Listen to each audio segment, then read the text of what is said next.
The film department is supported by UNLV Film. At the film department of the University of Nevada, Las Vegas, every story has a beginning.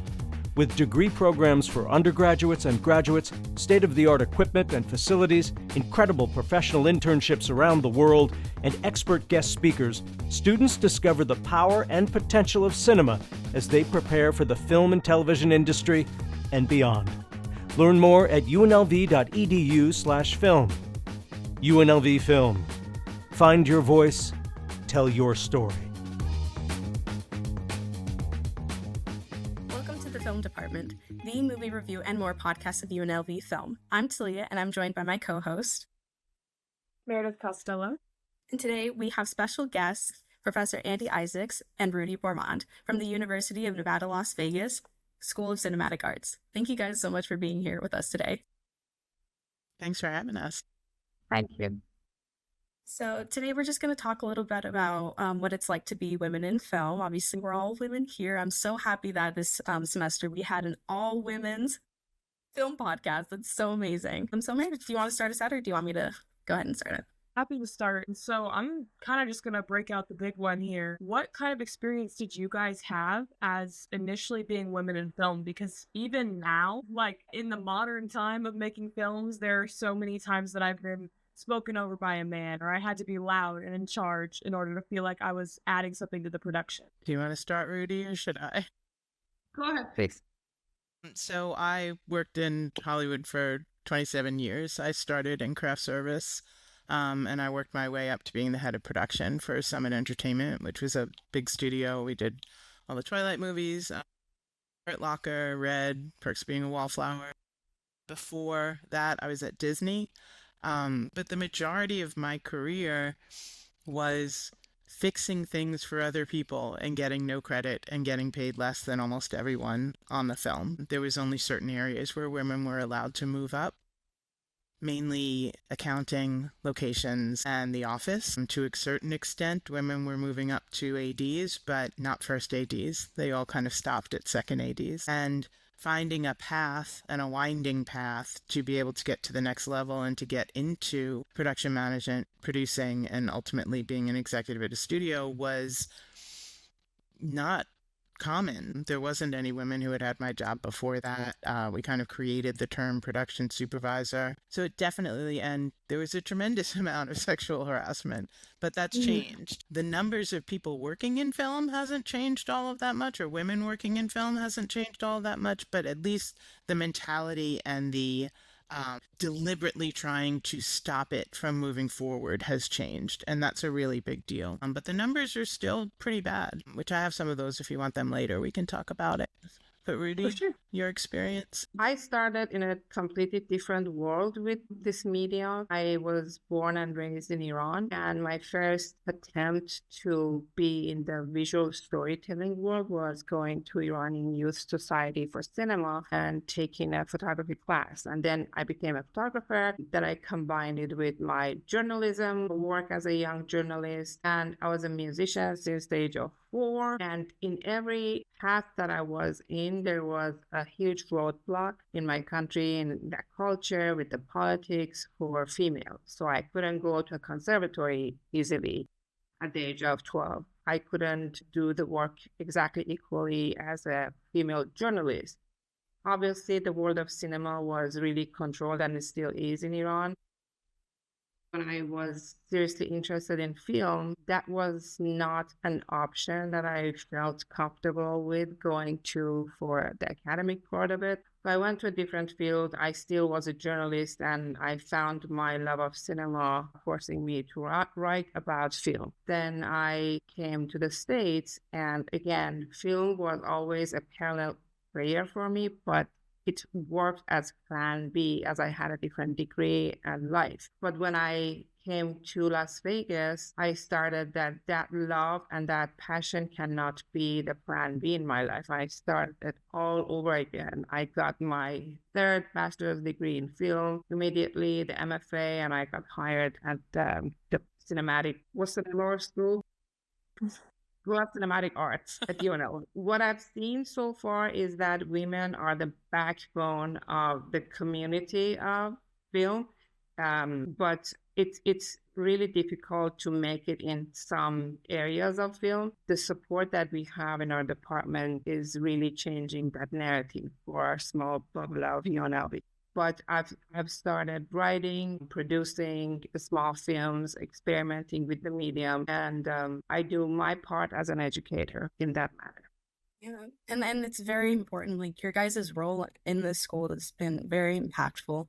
And I wanted to dive in a little bit into that and kind of like what have you guys learned as educators about the upcoming generation? And have you had to, find different ways to connect or maybe teach certain things that you were taught? I think, one of the statistics to really keep in mind is that 51% of film school graduates are women, and only about 12 to 18% of people working in film are women. And that's a huge dichotomy. And this has been going on, these studies have been happening since 1998. So the numbers aren't really changing. And I think when I came into teaching, one of the things I really looked at is what's stopping the women from taking the next step? Why do we have 51% graduates, but only 12 to 18%? And is that the industry that's preventing it from happening? Or is it choices that are just too challenging, too difficult? One of the things that I really understand about the generations today compared to me, who's very old and ridiculous, is that there's a lot of fear, and there's a lot of rightful fear. You grew up with the news in your face 24 hours a day, 7 days a week. You grew up with drills about what to do if someone's shooting in your school. You grew up with a lot of things that are incredibly challenging and very obvious and aware because it's on the news 24/7 on your phone. And there's a challenge of understanding the difference between real fear and perceived fear. So when I ask you to write an email to a total stranger talking about asking them questions about their career and how they worked in film, panic sets in. And it's like, it's just an email and I'm teaching you how to do it. So it's really interesting to try and overcome, and it's not just the women, it's the men as well. It's trying to overcome that fear of everything as opposed to real fear and the things that can happen. Not getting a job, in my opinion, is not a real fear.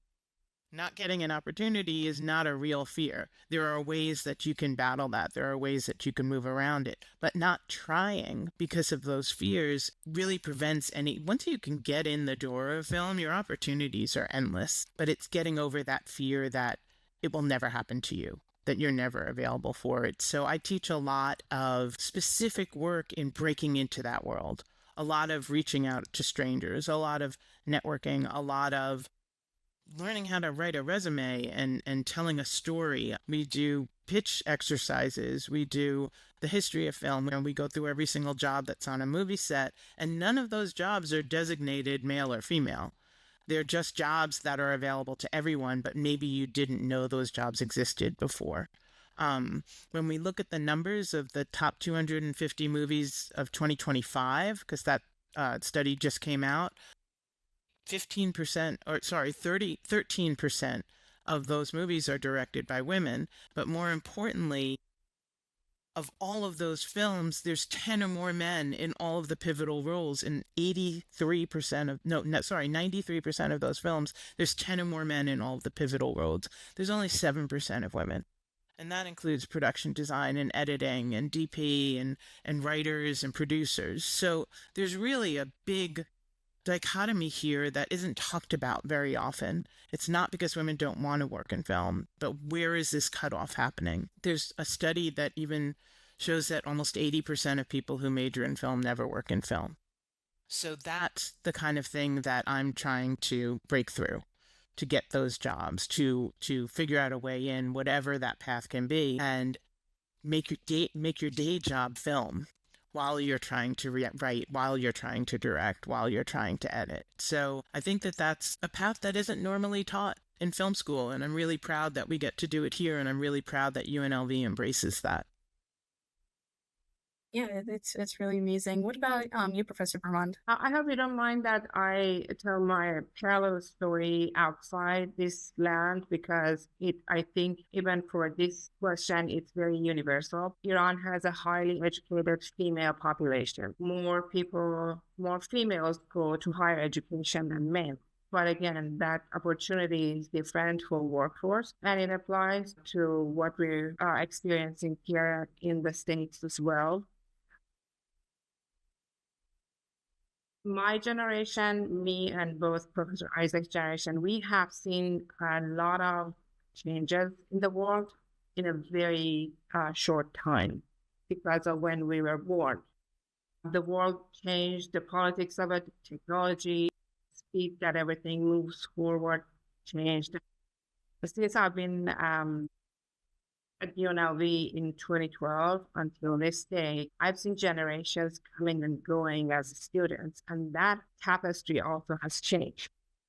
We're dealing with a completely different crowd right now. The population that we mentioned as diverse is also very different in culture and your defaults and what's been said about the do's and don'ts and possibilities and roadblocks. I still see a lot of passion and force for people that join a program comparing to like 10 years ago, 12 years ago. But I see the passion being actually materialized in finding the jobs and works because our leadership has changed, because also the tapestry of our school has changed. But we have a long road ahead of us to get to the equality place. And I don't think that when we talk about the future is not either this or that, or male or female. I hope we have more females in leadership and decision-making roles, but I think we also need to acknowledge that the future should be intersectional, and that unity, and that is the true nature of diversity that can make a change for females. And I think with your generation, we are on the right path. I think a lot of it depends on how busy the industry is. I can honestly tell you, I was on a job as the production manager. I was 6 weeks into the show, and the studio called me and said, "Hey, we're going to take care of you, but we have to put, so-and-so junior on the job." And I was like, "Why?" And they're like, "Well, he lost his job and he has kids, so he has to take care of his family." And that was a real conversation. And it was like, oh my God, like, how do I even respond to that? So when the industry is slow, you see less women because the people who are doing the hiring are men, and they're going to hire other men. So we need women in the roles of who's hiring. And I'm really proud. Most of my staff at Summit was women, and they hire women, and they're running studios now, and that's really great. But there's always been that, and that's part of the United States nature. All the men came back from war, so all the women got fired. There's always been that kind of patriarchy mentality that the men have to make the living and they should get priority to the work. Film is a business like any other, and it's often treated that way as well. And it's like that in the UK also, which the UK is a huge feeder for making films right now because of their tax incentives. So as films in America and the United States the prices start becoming more reasonable, as we start making smaller films instead of everything being a $300 million Marvel movie, we'll see that there are more opportunities for women. But right now it's a very transitional period in Hollywood. Everybody's really trying to still figure out what's going on with COVID and what the streaming windows are. Funny enough, in streaming, 32% of streaming are female directors. When it comes to streaming, there's more than 42% of women working in the field. So streaming has been very helpful for women, but at the same time, not necessarily in breakout roles, or not necessarily in things that are going to carry on to theatrical as we move back, or documentary as we move back in that direction. So it's a really interesting, I think it's a really promising time, because when we're in a time like this, when things are expanding and theatrical expanding, and there's a place for everyone who's talented to have opportunity. It's just a matter of getting that talent out there and showing that it exists before somebody gives up. Does that make sense? Yeah. Meredith, did you have any questions in regards to this? I did, actually. Yeah. So, as a female that wants to go into direct, I feel like the only exposure really I had prior, like even before this podcast, I had to sit down and Google, female made films, female directed films, women crew in films. And you don't have to do that for men. Most of the time, if someone says name a film made by a man, you can do that. That's immediate. That's quick. But a lot of the exposure that I had to female directed films and female produced films was actually in Roudi's film criticism course. So I feel like a lot of women are not getting proper exposure to female made films because they aren't taking UNLV classes, they are taking Roudi's classes. So I would like to know, just for listeners and honestly for myself, what is your favorite film that was produced by women, made by women, written by women? Because it feels like the only movies people want to watch made by women right now are about loud women, or they're viral, and that's the only reason people are going to see it. So I'm going to have an unpopular position, so I'll go first, so then Roudi can talk Go about first. something fabulous. But Barbie was all about women and structured around women and told stories about women, and everyone who was involved was a woman. And unlike, when Wonder Woman came out, the only woman was the director. Everybody else on that film was male. But what happened with Barbie is the, 77% of male executives, where there's only 33% in Hollywood right now, all said, let's make more movies about toys. Like, they missed the entire point that it wasn't about toys, it was about women. And I think that's what happens. Barbie is right around, 2 years ago or 3 years ago? And we should start seeing the movies that were greenlit after Barbie, because it takes that 2 years around, or sometimes 3 years, including development. So this summer should be those movies that were greenlit after Barbie. And if you look at the movies that are coming out this summer, it's He-Man and Grogu and the Sheep movie. And so it didn't really sink in that it was women's stories that really drove that box office so well. So I think that it's about recognizing from a business side that makes money. Women's stories make money. That's why streaming is so popular. Whether it's everything from Hallmark to, Lifetime murder movies, women are a huge population who are choosing what the film is and who are spending the money on it. And that needs to transfer over to bigger Hollywood and over to theatrical. Roudi, what's your favorite?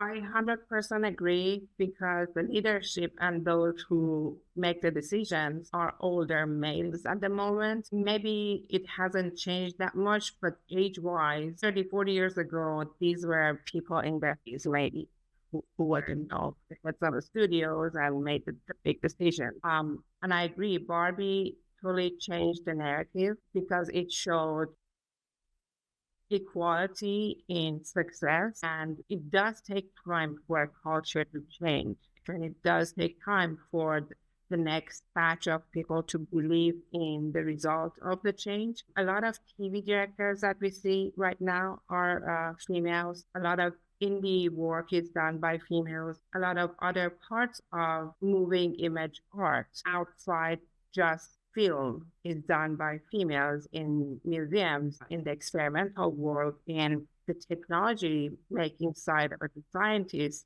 those who create the gear and test it and bring it to the world of filmmaking are women. My introduction to female filmmakers was again back in my home country, done by a truly feminist pioneer poet, filmmaker who's full fat of thought, who's made The House is Black. But again, back then that was an exception. And up to this day in the United States, we are just having these historic moments and record, like this is the first female, or this is the first BIPOC, or until the moment that we are counting examples as the first, this and that, we haven't changed the culture, but we're on the right path. And I do believe, with all the difficulties that the world of cinema has experienced, from at the time of pandemic, the strikes, the fire in Los Angeles, to the politics of the moment, what the streaming world and the mergers are doing to us, we are looking at a very different future.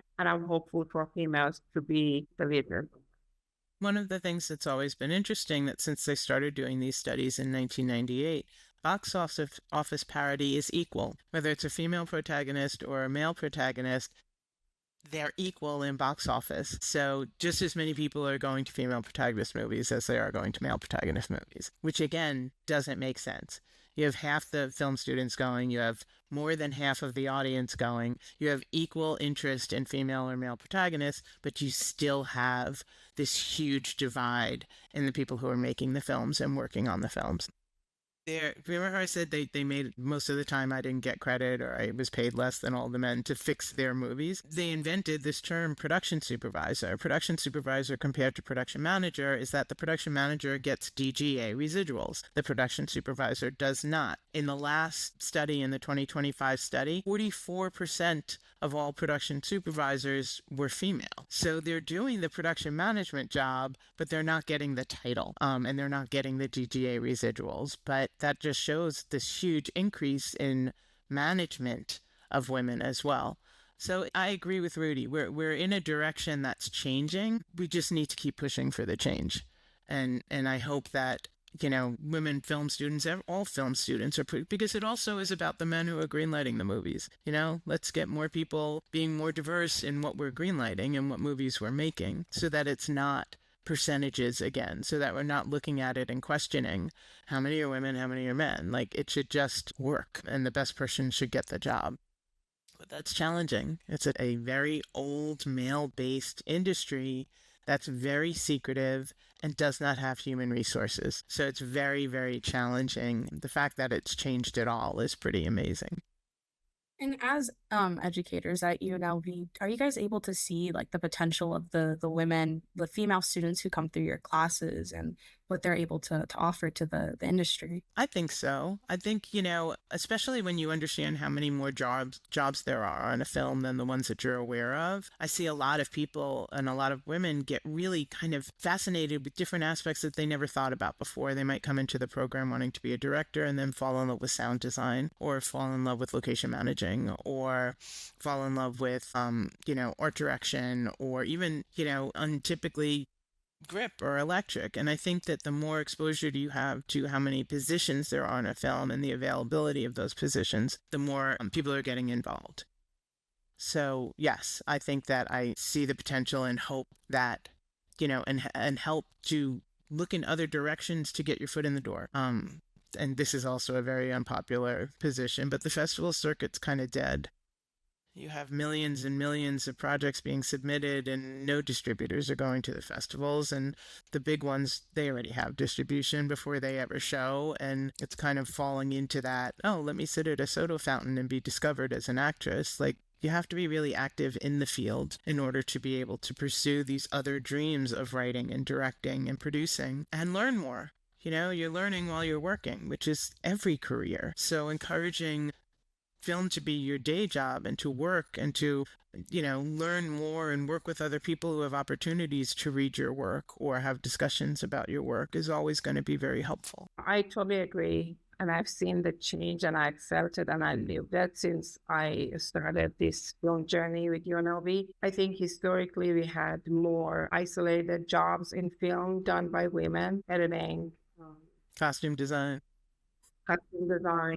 But the thing is that I think the loneliest job in the world is the work of a writer. And we have more male writers, and we had more male writers in the past, and they wrote our stories for us. I see a lot of change in our student body who wants to do everything. They're not hiding behind those isolated positions anymore. And I absolutely feel the joy and hope in that change, but that needs to happen in the industry as well. So not only from the inception of it and writing and the ideas, but to the execution of it and how the world sees the result of the work. Yeah. Yeah, and as a student at UNLV and seeing how much UNLV, the School of Cinematic Arts specifically promotes female involvement with cinefems and just directing and the environment that it's creating. It's so diverse and so welcoming. And I'm so glad that we have such amazing staff and students to continue to encourage that. So that way more women feel encouraged to join the program and to join the industry, because we really do need to see more of what they can create.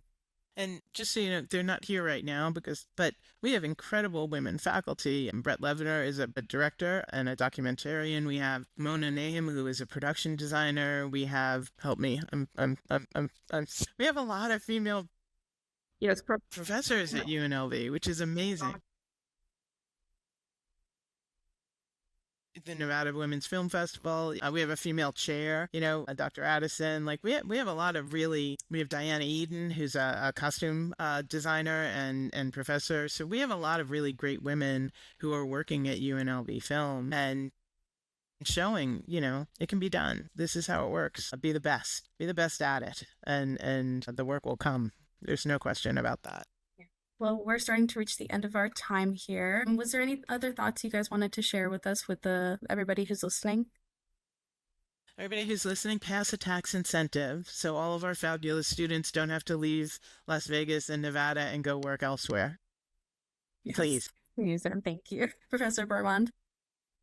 Yes, I believe in the power of Vegas community, and I see it changing so fast, and hopefully we're rooting for the right direction. I would love to see our students who graduate find work in the field that they want, because moving means a lot of unknowns introduced to your system and equations. Why not start with our own community? And there is a huge potential, so we need to capitalize on that.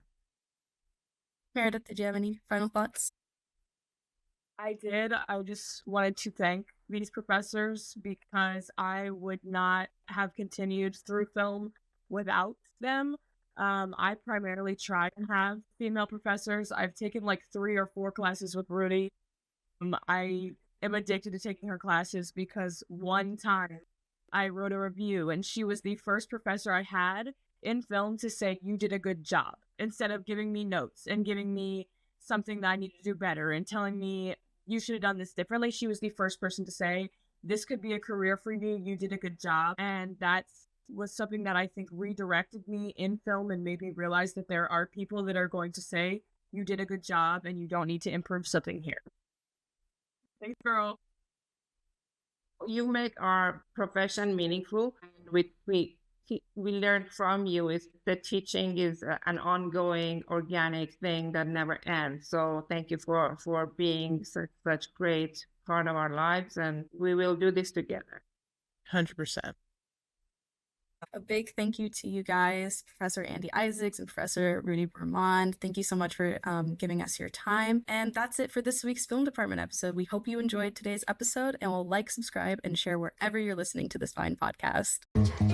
Imagined by the Rogers Foundation, the Beverly Theater brings cinematic connectivity, novel collaborations, live happenings, cultural portals, and a zest for independent spirits to downtown Las Vegas. With a mission to stage uncommon cinematic, literary, and live experiences, the Beverly Theater is Las Vegas's first and only independent film house, storytelling arena, and live music venue. Check out our event calendar at thebeverlytheater.com.